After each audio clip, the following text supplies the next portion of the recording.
Sir ఒకవైపేమో Trump Iran, Israel మధ్య యుద్ధం ఆగిపోయింది. మేమే ఈ ఒప్పందం చేశామని జెప్పేసి అటు ట్వీట్ల మీద ట్వీట్లు, స్టేట్‌మెంట్లు ఇస్తున్నా, ఒకవైపు మరోవైపేమో అసలు యుద్ధం ఆగలేదు. కంటిన్యూయస్‌గా వార్ జరుగుతుంది. ఒకరిపైన ఒకరు దాడులు చేసుకున్నట్టుగా కూడా వార్తలొస్తున్నాయి. ఈవెన్ ఇరాన్ కూడా దాడులు చేసింది ఇజ్రాయెల్ పైన చెప్పినట్టుగా కూడా తెలుస్తుంది. అంటే మరి యుద్ధం ఆగిందా? ఆగలేదా? ట్రంప్ మాటని అసలు వీళ్ళెందుకు పట్టించుకోవడం లేదు? మరి ఇప్పుడు ఎలా ఉంది సార్ పరిస్థితి? ట్రంప్ యుద్ధం ఆగిపోయింది, కంగ్రాచులేషన్స్ ద వరల్డ్ అని ప్రకటించాడు. God bless Israel, God bless Iran, God bless middle east, God bless America, God bless world అన్నాడు. సో టైమింగ్స్ కూడా చెప్పాడు ఆయన. అంటే యుద్ధం విరమించడానికి ఇద్దరికి కూడా ఎంతంత టైం పడుతుంది ఏంటనేది మొత్తానికి మార్నింగ్ 4 లోపల యుద్ధాలు విరమిస్తారని చెప్పారు.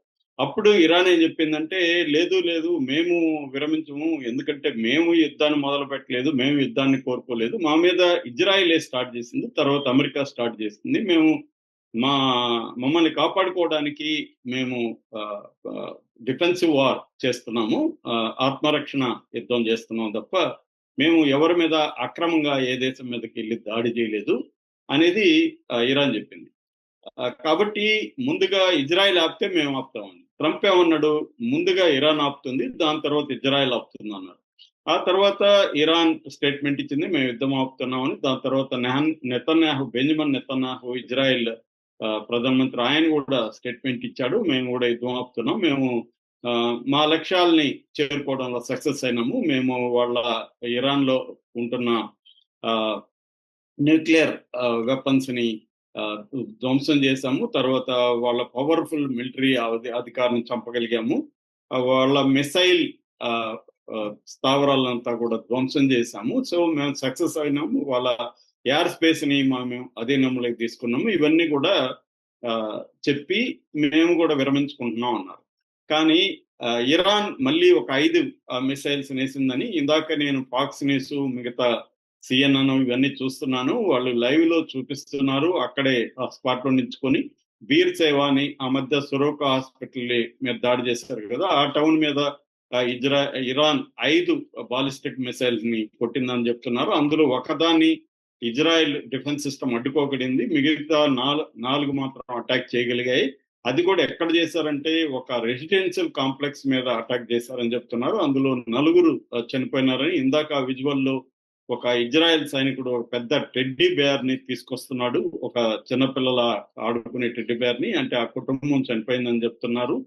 సో దీనంతా కూడా విజువల్స్ చూపిస్తున్నారు, స్కై న్యూస్ కానీ ఈవెన్ మన ఛానల్స్, ఎన్డీటీవీ ప్రతినిధి కూడా అక్కడ నుంచి మీడియాతో మాట్లాడుతున్నాడు. సో క్లియర్ గా ఇరాన్ అయితే మళ్ళీ ఇజ్రాయెల్ మీద అటాక్ చేసింది. దాంతో ఇజ్రాయెల్ డిఫెన్స్ మినిస్టర్ కూడా పవర్ఫుల్ స్ట్రైక్స్ ఇరాన్ మీద చేయండి అని తమ ఐడిఎఫ్ ని, అంటే ఇజ్రాయెల్ డిఫెన్స్ ఫోర్సెస్ ని ఆదేశించాడని చెప్తున్నారు. దాంతో ఒకసారిగా టెహ్రాన్ మీద ఇజ్రాయెల్ కూడా బాంబులు వేయడం మొదలు పెట్టిందని చెప్తున్నారు. అసలు ట్రంప్ మాట ఎవడు వినట్లేదా? ముందు నుంచి కూడా ట్రంప్ మాట మీద ఉండట్లేదు, ట్రంప్ మాట వినట్లేదు, ఇంక ట్రంప్ చెప్పింది వీళ్ళే వింటారు అన్న ఒక జోకులు, మీమ్స్ కూడా బయలుదేరినాయి.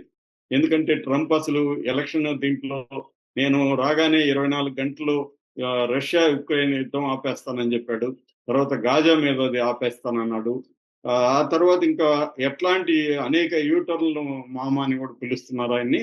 ఆ రకంగా యూటర్న్ మామ అయిపోయాడు ట్రంప్. ఇప్పుడేమో ట్రంప్ ఏమో రాత్రి ప్రగల్భాలు పలుకుతూ నేను చెప్పాను యుద్ధం ఆగిపోతుంది, ముందు ఇరాన్ ఆగిపోతుంది, తర్వాత వాళ్ళది ఆగిపోతుంది అని చెప్పారు. ఈవెన్ ట్రంప్ కి అమెరికాలో కూడా తీవ్ర వ్యతిరేకత వస్తుంది. ఇరాన్ వచ్చి మన బేసుల మీద కొట్టి, ఇప్పటి వరకు ఈ మధ్య కాలంలో ఎప్పుడు కూడా అమెరికన్ బేసుల మీద దాడి చేసిన ఏ దేశం అయినా కూడా అది గమ్మని ఉండట్లేదు. అమెరికా చాలా తీవ్రమైన చేస్తుంది. ఆ మధ్య సిరియా కాదు, టర్కీ ఒక అమెరికన్ అతన్ని పట్టుకుంటే బందీగా, ఇమ్మీడియట్ గా ట్రంప్ వాళ్ళ దేశం మీదకి ఆంక్షలు విధించాడు. దాంతో దెబ్బకి దిగి వచ్చి వాళ్ళు అప్పగించారు అతన్ని. అయినప్పుడు కూడా ఆంక్షలు తీసివేయలేదు, కొద్ది రోజులు ఉంచారనమాట.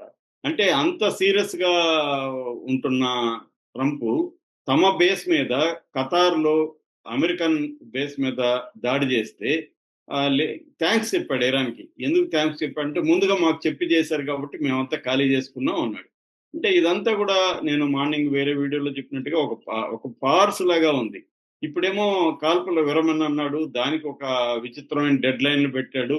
అది కూడా ఏమీ జరగట్లేదు. ఇరాన్ చేసిందని వాళ్ళు చెప్తున్నారు. ఇరాన్ ఏమంటుంది, అసలు మేము వేయలేదు, అసలు ఆ మిసైల్స్ ని మేము వేయలేదు, వేసింటే మేము ధైర్యంగానే చెప్తాం, మేము వేయలేదని చెప్తుంది. మరి ఎవరు వేశారు అంటే హిజ్బుల్లా ఏమన్నా వేసిందా, లేకపోతే హౌతీలు ఏమన్నా వేసారా, వాళ్ళు వేసే పరిస్థితిలో లేరే అని చర్చ జరుగుతుంది. ఎందుకంటే హిజ్బుల్లా ఆల్రెడీ విపరీతంగా దెబ్బతిని ఆల్రెడీ సీజ్ ఫైర్ ఒప్పందం చేసుకొని సైలెంట్ గా ఉంది హిజ్బుల్లా. ఎప్పుడు ఈ యుద్ధం జరుగుతుంటే ఈ 12 రోజుల్లో హిజ్బుల్లా ఎప్పుడు కూడా ఇరాన్ కి మద్దతుగా ఒక మిసైల్ కూడా చేయలేదు.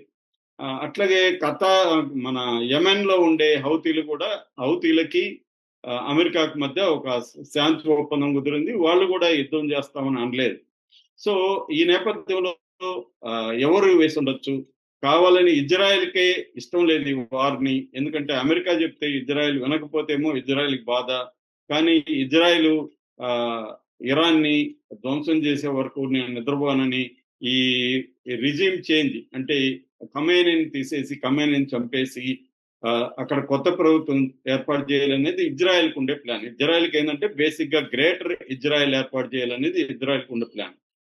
అందువల్ల ఇజ్రాయెలే ఇది మళ్ళీ స్టార్ట్ చేసిందా అనేది ఒక డౌట్ ఉంది.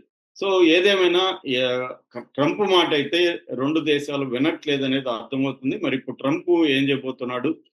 మళ్ళీ ఇదేంటంటే అదేదో సామెత ఉంది కదా, ముందు వాడిని ఆపమనంటే వీడిని ఆపమనని చిన్నపిల్లల గొడవలాగా ఉంది ఇది ముందు. సో వాడు ఆపలేదని వీడు ఆపలేదని వాళ్ళు కొట్టుకునేట్టుగానే కనిపిస్తుంది. కానీ దీని వెనక ప్రజల ఎంతో ఇబ్బందులు పడుతున్నారు, మరణాలు సంభవిస్తున్నాయి. సో ఇప్పుడు అయినా ట్రంప్ మళ్ళీ రంగంలో దిగి దీన్ని ఎలా ఆపుతాడు అనేది చూడాలి. ఇరాన్ అయితే క్లియర్ గా మేము వేయలేదు, మేమే కదా ఫస్ట్ ప్రకటించాం సీజ్ ఫైర్ అని. సో ఇజ్రాయెలే వాళ్ళు ఆపకుండా ఏదో ఒక సాగు పెట్టుకొని మా మీద అటాక్ చేయడానికి చేస్తున్నారు. ఈ వెస్టర్న్ న్యూస్ ఏజెన్సీలంతా కూడా దానికి ఆద్యం వస్తున్నాయి. పాత విజువల్ను పట్టుకొని అది ఇప్పుడే జరిగినట్టుగా చెప్తున్నాయి. మేము అసలు ఇప్పటి వరకు ఇజ్రాయెల్లో నివాస ప్రాంతాల మీద వేయలేదు, అన్ని కూడా మిలిటరీ స్థావరాల మీద, మిలిటరీకి సహాయం చేసే మిగతా స్ట్రక్చర్స్ మీద, రీసెర్చ్ ఇన్స్టిట్యూట్స్ మీద, వీటి మీద వేసాం తప్ప మేము జనావాసాల మీద వేయలేదు. వాళ్ళు డే 1 నుంచి కూడా ఇజ్రాయెల్ ఇరాన్ జనావాసాల మీద వేస్తున్నాయని చెప్తున్నారు. ఇందాక నేను వాళ్ళ మొహమ్మద్ మరాండి అని టెహ్రాన్ లో ఇంగ్లీష్ ప్రొఫెసర్, ఆయన అంతర్జాతీయ మీడియాతో మాట్లాడుతున్నాడు. ఆయన ఇంటర్వ్యూ నేను చూశాను. ఆయన కూడా ఏం చెప్తున్నాడంటే అసలు వీళ్ళు డే 1 లోనే ఈ మిలిటరీ స్థావరాలు మీద వేయడంతో పాటు మిలిటరీ నాయకుల్ని, తర్వాత అణు శాస్త్రవేత్తలు వీళ్ళని చంపడం ఎలా చంపారంటే, చాలా మంది వెస్ట్రన్ మీడియా ఏం చెప్తుందంటే వాళ్ళు బంకర్ బాంబులు వేశారు, ఎక్కడో బంకర్లో దాక్కుంటే కొట్టారని అబద్ధాలు ప్రచారం చేస్తుంది. వాళ్ళు బంకర్ బాంబులు వేయలేదేం లేదు. వాళ్ళు అపార్ట్మెంట్ లో ఉంటున్నారు. వాళ్ళందరూ కూడా అపార్ట్మెంట్ లో ఉంటుంటే అపార్ట్మెంట్ ని వాళ్ళు బాంబులు వేసి పేల్చేశారు. అందువల్ల ఒక్కొక్కరు ఒక సైంటిస్ట్ చనిపోతే దాని చుట్టూ ఒక 60-70 మంది సాధారణ ప్రజలు, మహిళలు, పిల్లలు చనిపోయారు. సో వెస్ట్రన్ మీడియా అబద్ధాలని ప్రచారం చేస్తుంది అని చెప్తున్నాడు ఆయన.